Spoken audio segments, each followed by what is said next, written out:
आज जो इजराइल और फिलिस्तीन में संघर्ष हो रहा है, इसके पीछे जो साजिश करता है उनमें पहले नंबर पे चीन है, दूसरे नंबर पे रूस है, तीसरे नंबर पे ईरान आता है। इन तीनों देशों की जो साजिश है, इसकी वजह से आज इजराइल और फिलिस्तीन में ये जंग हो रही है। रूस, चीन, ईरान। अब बारी बारी से समझेंगे कैसे। देखिए, पहला चीन के समझते हैं। चीन को डर है भारत से। भारत जो प्रोजेक्ट बना रहा था, इंडिया मिडिल ईस्ट और इकोनॉमिक कॉरिडोर, तो ये अरब सागर को पार होते हुए ये यूएई से होते हुए, सऊदी अरब होते हुए, ये आपको ऊपर में आपको ये जो इजराइल है, इजराइल से होकर भूमध्य सागर के रास्ते ऊपर की ओर जाता है, यूरोप की ओर जाता। अब इस कॉरिडोर के बनने से सबसे ज़्यादा नुकसान चीन को होता, क्योंकि चीन का जो बेल्ट एंड रोड इनिशिएटिव है उसको बहुत बड़ा नुकसान पहुंचता।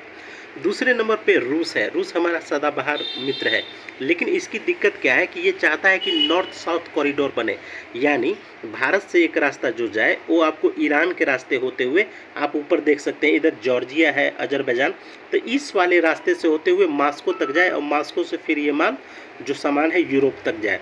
तो कहीं ना कहीं नॉर्थ साउथ जो इकोनॉमिक कॉरिडोर वो बनाना चाह रहा था। तो वो इसके भारत ये वाला IMEC प्रोजेक्ट पे काम कर रहा है, इससे वो भी इस षड्यंत्र में शामिल है।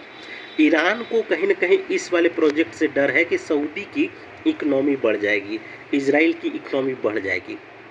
तो ये जो वर्तमान में वार हो रहा है उसमें कहीं ना कहीं इन तीनों देशों की साजिश ज़्यादा प्रमुख है। एक और चीज़ बता दूं कि चीन ऐसा देश है जो इसके नागरिक कहीं भी फंस जाए, जैसे कि यूक्रेन वार में फंस गए थे, तो इन्होंने अपने यूक्रेन से, ठीक ना, अपने स्टूडेंट को नहीं निकाला। उसी तरह से अभी इजराइल में जितने भी चीनी नागरिक या स्टूडेंट फंसे पड़े हैं उनको कह दिया है कि अपने टिकट से, अपने जो पैसे हैं उसी से टिकट खरीदो, अपना फ़्लाइट बुक करो और अपने आप आओ।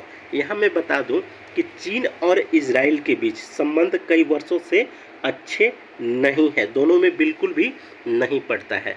तो ये जो वार हो रही है, निश्चित रूप से भारत का जो महत्वाकांक्षी प्रोजेक्ट है India middle east economic corridor को रोकने के लिए चीन, रूस और ईरान की यह साजिश है, बहुत बड़ी साजिश है, जिसकी वजह से आज यहाँ पे इतना बड़ा बवाल हो रहा है। इसकी वजह से कहीं ना कहीं सऊदी अरब भी अब इस प्रोजेक्ट को शायद रोक दे, या क्या होगा ये तो आगे आने वाला समय ही बताएगा, या क्या इसके पीछे डिप्लोमेसी है, अभी तो कहा नहीं जा सकता है।